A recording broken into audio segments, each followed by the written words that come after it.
not Koreans, I may be wrong, but I have a firm confidence as a Japanese observing Korean discussion. There is a Korean paradigm in which to interpret things happening in Japan, particularly things are concerned with these conservative things.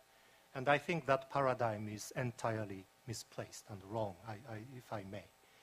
And as long as Korean side is stuck with that particular paradigm, there will remain fundamental limits to the progress, which would otherwise be achievable.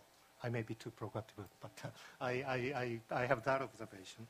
And that may relate to some of the points raised by Professor Che. For instance, he said, but in reality, conservatives are backed politically and including the remaining elements of the emperor system. And this is Korean paradigm. And I don't see no relevance in terms of the relationship between the existing emperor system and the rise of conservatism. And Japanese political conservative arguments, yes, are backed by some segments of society, but not because of their ideology or philosophy. And largely because they share the same kind of frustrations which political conservatives tend to feel in observing a Japanese situation, not anything beyond. So to that extent, the reality which Professor Che would like to see is not in fact a reality as far as I'm concerned. And well, I don't think I mentioned the middle power in my argument, but I'm glad this has become so popular in Korea. So in response to your two specific questions, I mean, those questions, I think, arise as critical, again, because of a Korean paradigm. For instance, quest for a permanent membership of the United Nations has nothing to do with Japan's quest for a so-called traditional great power status. The fundamental motives among those who are promoting this idea is, well, there are several things, but one of the representative things is no taxation without representation. And the sense of frustration of being being excluded from the critical decision-making process within the doors of the UN Security Council. And in the end, Japan will be asked to pay. And so that sort of frustration was one of the central sources of frustration among those who felt membership is critical for Japan. But this issue itself has been controversial and is still controversial in Japan. And so many, Koizumi, for instance, used to be a strong advocate of arguing against the Japanese search of this membership. He was against this concept. But as a prime minister, he read the statement written by the foreign ministry people. And the content in which the Japanese government is looking for this status, among those who support this concept, are still not as alarming as Koreans might to believe. In reality, the government is arguing for a status without veto, and of course without nuclear weapons, and even less than that of France and UK. And I think Korean natural mindset would be Japan seeking this position is Japan seeking a status equal to US, China, Russia. No, not at all. No elements whatsoever. Even less than UK and France. That's the kind of real substance of our proposal in search of this. And here again, the kind of Korean paradigm to see itself as encircled by the so-called four great powers. I think that's a source of confusion, if I may. Is Japan same as US and China? That has to do with your second question. I think the burden of proof is on your side rather than my side, if you want to say Japan is on par with US and China. Why and how? Here, history question becomes very important, I understand. But that is not, in my view, quite relevant in terms of their realities today. And US and China are two independent so-called great powers. And China is a small universe on its own right. And the US is a world superpower. So that relationship is critical strategic relationship, no question about that. And Japan exists in between. And there are no indication of anybody in Japan wanting to be on par with the US-China in terms of real politics, in terms of great power politics. No. if that implication that you tend to get from our conservative arguments, that responsibility is for them. That's not what they are, in fact, seeking necessarily. But equally important is their sense of neglect or lack of awareness that they are giving, their discourses are giving those implications or impressions or convictions to observers of Japan. They are not aware of that almost entirely. That's, to me, that's an irresponsible part of our conservative arguments. But that's a reality, very unfortunately, in Japan. So this trilateralism among US, China, Japan, it's not a trilateral relations among the three equal great powers, no. No such agenda. And Japan's agenda would be, for instance, confidence building between China and the US-Japan alliance, and maybe Chinese future developments. In the economic field, there may be agenda of critical importance in a global sense, but no elements of equal condominium, condominium among equal powers. And on this issue, too, there is a division of opinion even within the foreign ministry. I've heard quite a number of Japanese foreign ministry officials, vehemently, vocally against this concept. What are we going to do with the US and China? We will be submerged, under that strategic relationship. And so those, Korean people questioning the importance of these are not necessarily, resonating our sense of agenda, sense of problems, if we address them in our paradigm, Japanese paradigm. And so I think filling that gap is very critical for my dream to come true. But in reality, I think that is not necessarily easy. So in that sense, I'm not optimistic, maybe pessimistic, but I'm optimistic in the sense that what Koreans people tend to believe critical hurdles between Japan and China are not necessarily real. So in that sense, I'm optimistic. Thanks very much. We now have turned to the audience here and seek your questions. Please introduce yourself, and if you're focused on, if you're asking a question of a particular person, indicate who you were asking it for. Sir. Hi, I'm Nick Cole from University of Southern California,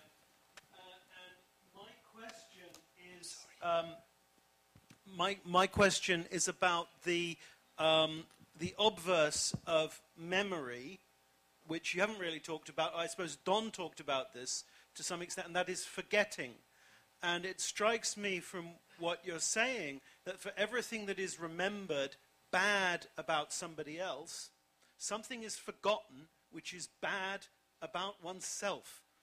And Don spoke at the very opening of his remarks about the difficult history of things that happened here on Jeju in 1948. And I think that there are equivalents for all of the countries represented here, where there are bad things that happened at home which can't be spoken about. And sometimes by turning to a problem connected to a foreign power, it provides a way for pain to be spoken about. And almost one's own pain from a domestic hurt can be explored safely without the political implications. But I wonder if the panel could respond to this question of what is being repressed by an overemphasis on international memories.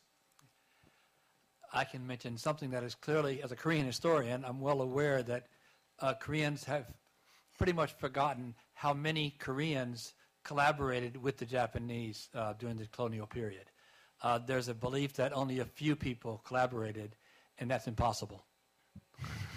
The Japanese could not have governed Korea without the cooperation of many, many Koreans. And so when they want to, like you say, what you do is you try to cover up divisions in the past, and any problems you have obviously were not caused by those internal divisions, but were caused by meddling outsiders. And this is a problem, getting people to remember what has been forgotten. Okay, let us turn then to another question. Yes, sir. Thank you. 연세대학교 최정근 교수입니다. Hi, my name is Jong-kun Choi from Yonsei University. I've got one general comment and one clarification question to Soya Sensei. Actually, obviously the memory conflict in Northeast Asia is obviously a well-known issue.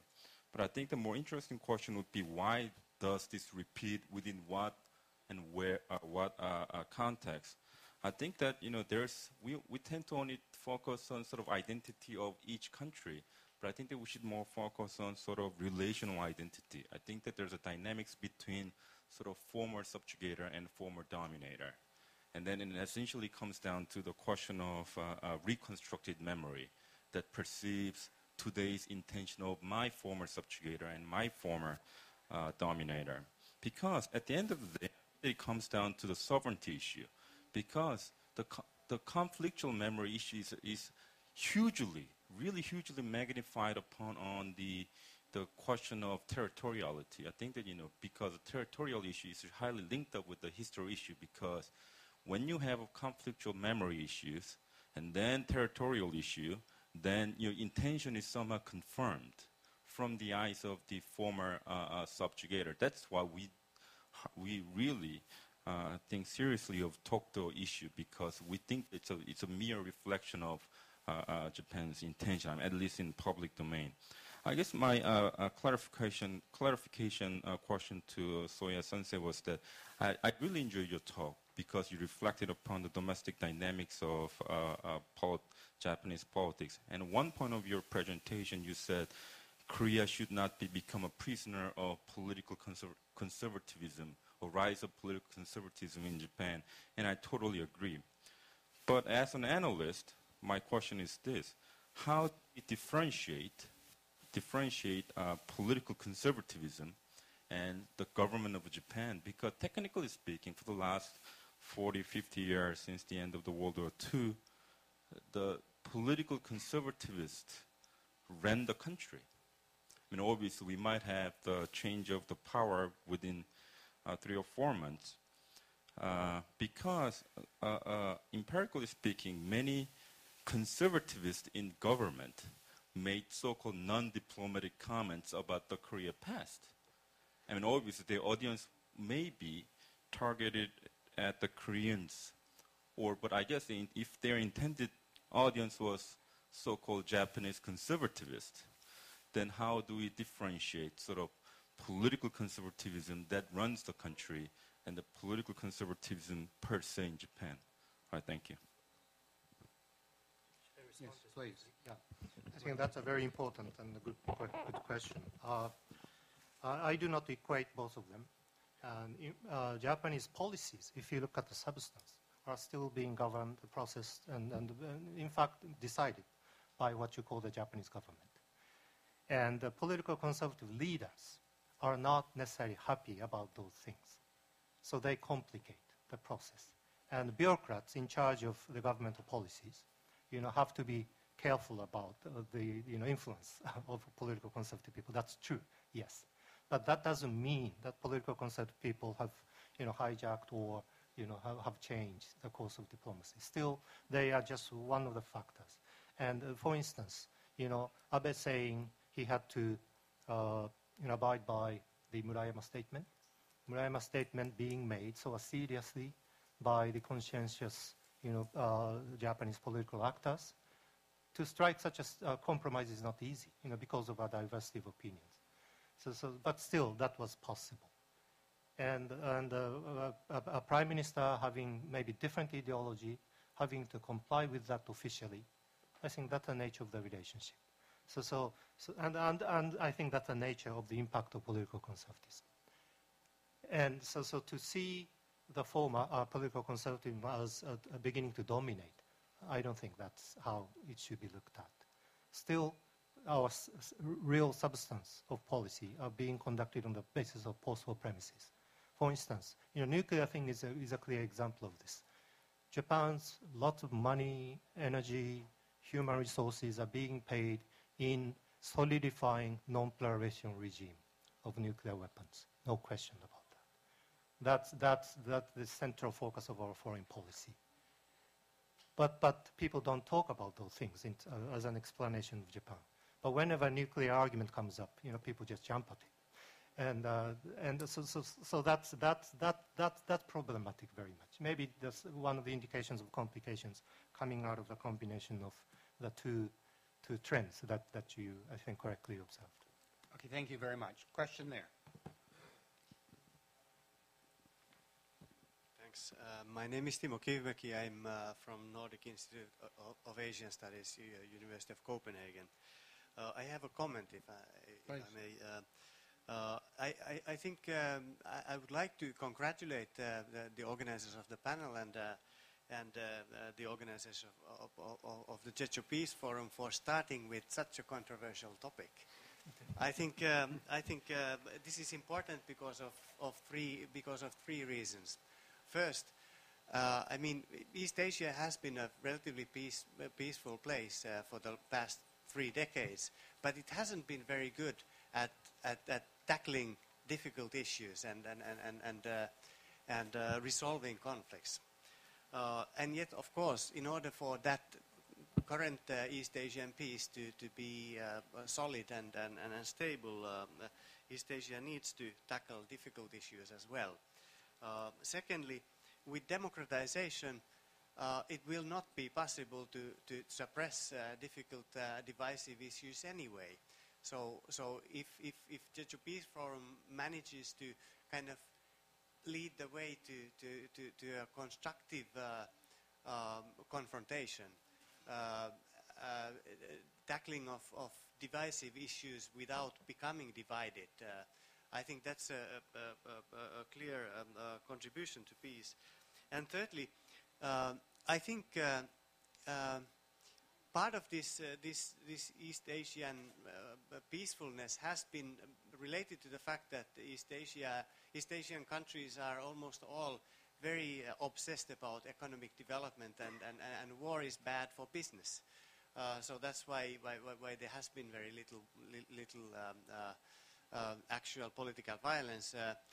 This developmentalism is about to change, I would say, because there is a tendency in all countries which are becoming more prosperous that suddenly you have generations who have no understanding of economic hardship, and they take prosperity for granted, and that's where East Asia will lose this focus on development, and once that happens, it's good that East Asia can tackle the difficult issues because of the fact that then part of its strength, part of the strength of its peace will be gone.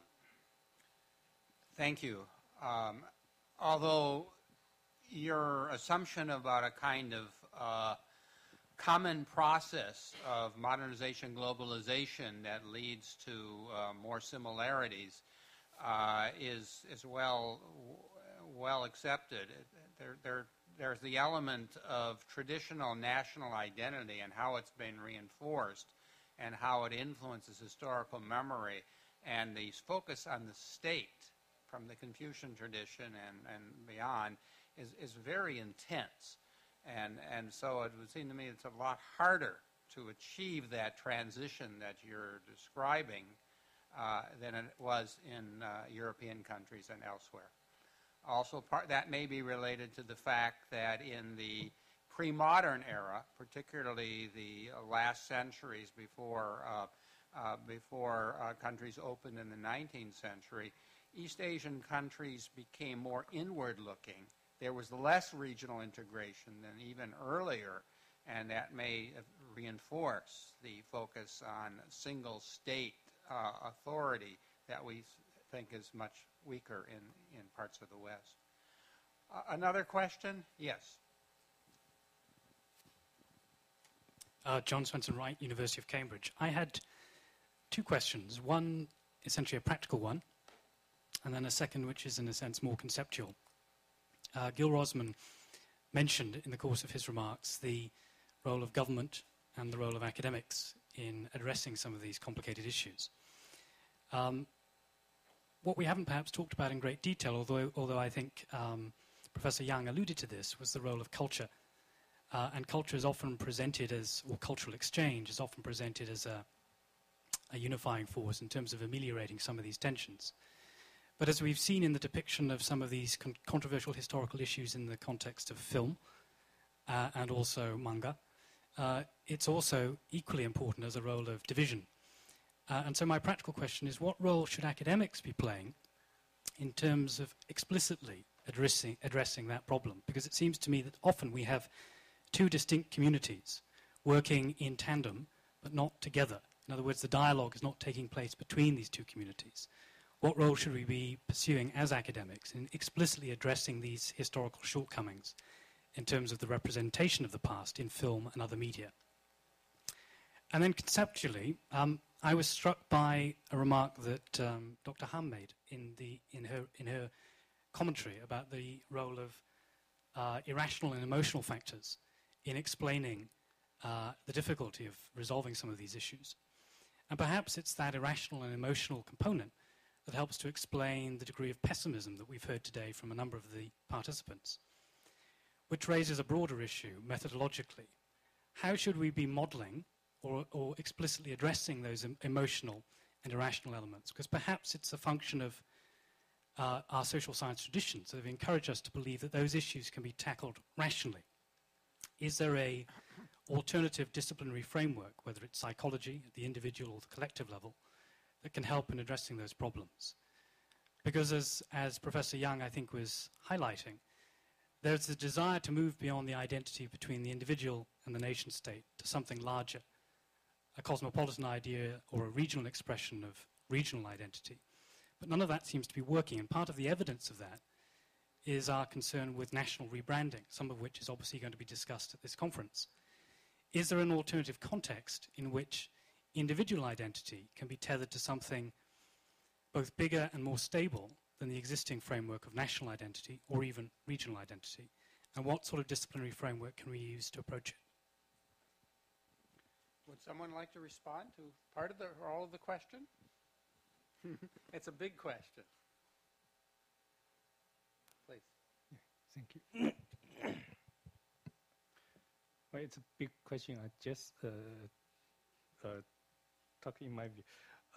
I should say in another way. I think the tendency of historical research and history education in China experience in way like this. Previously, focus on political history. Then with developing of economy, history research and education focus on economic history. Then it turns to culture history. And currently, more emphasis on social history or something like social studies. That's the developing tendency and also happened in history education. I think that might provide a way. When you are teaching history, the focus is changing. The education students got is different. Previously, what we were focused on is how. Just describing the process of history.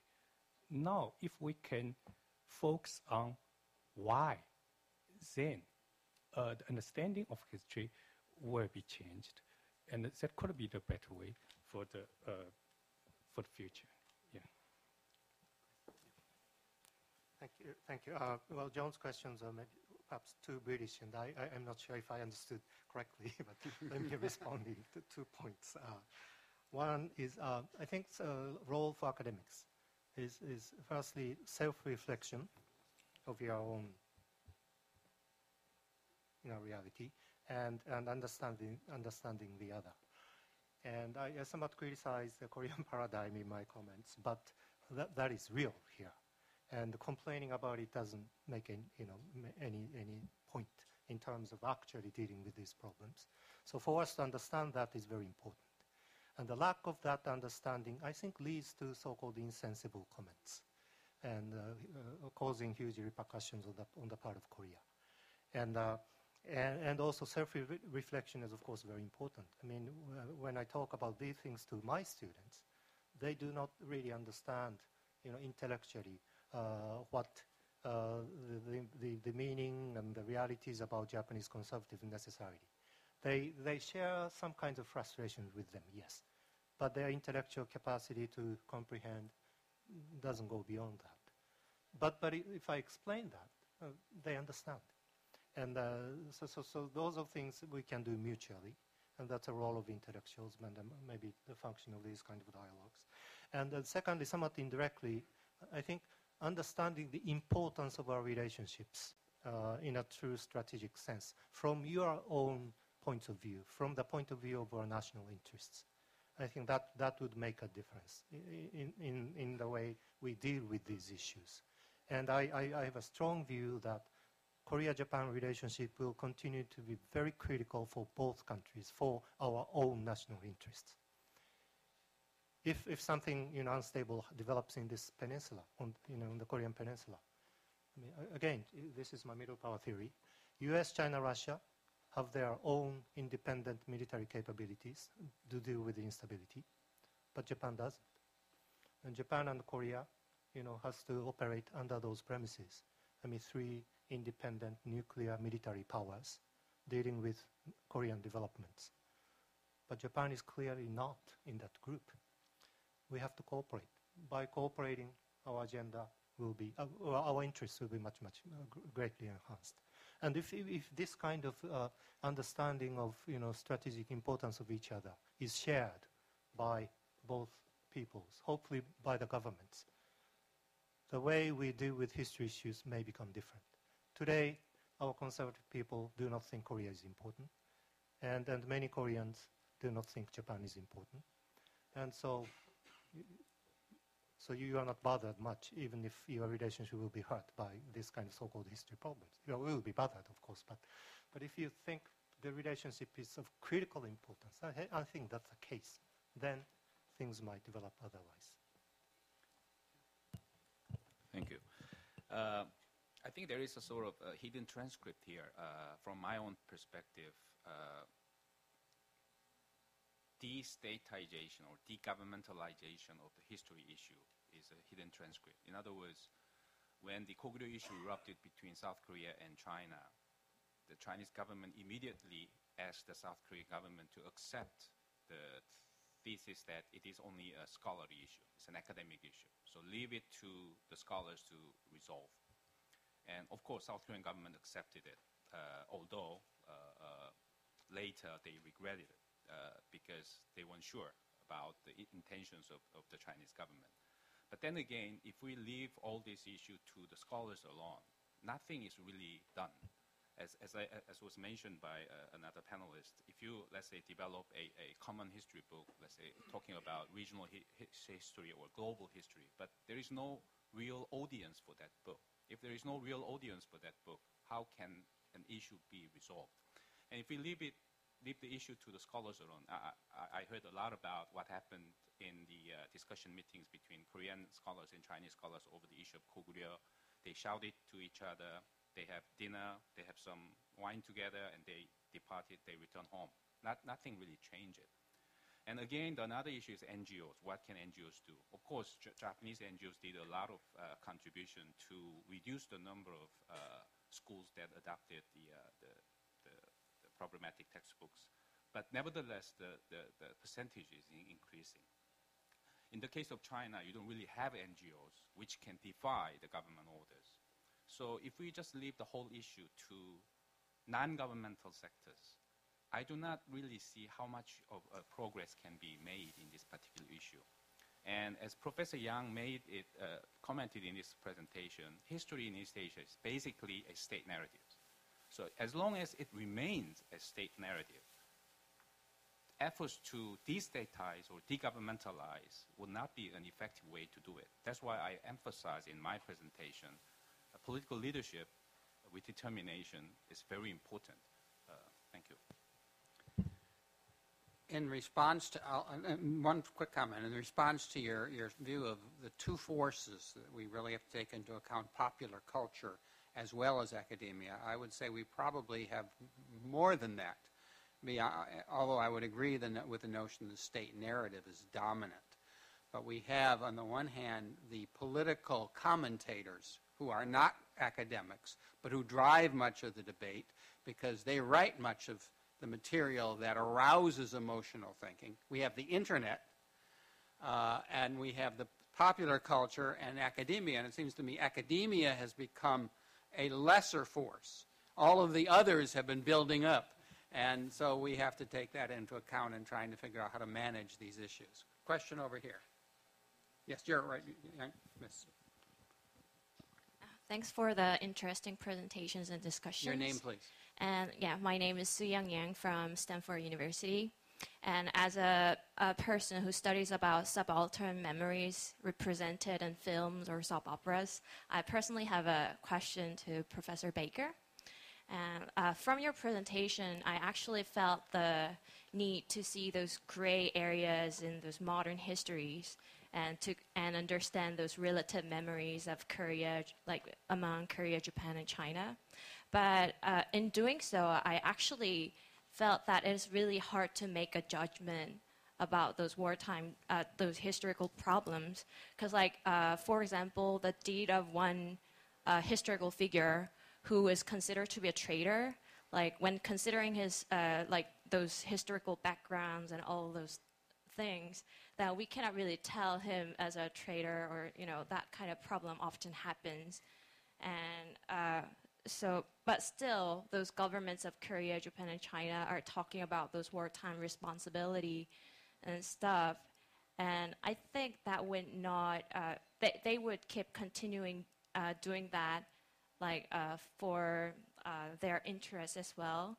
And I was just wondering then, what would be an alternative standard for asking those responsibility for the historical problems, an alternative standard of the judgment that can overcome the controversy of the nationalism among those three countries?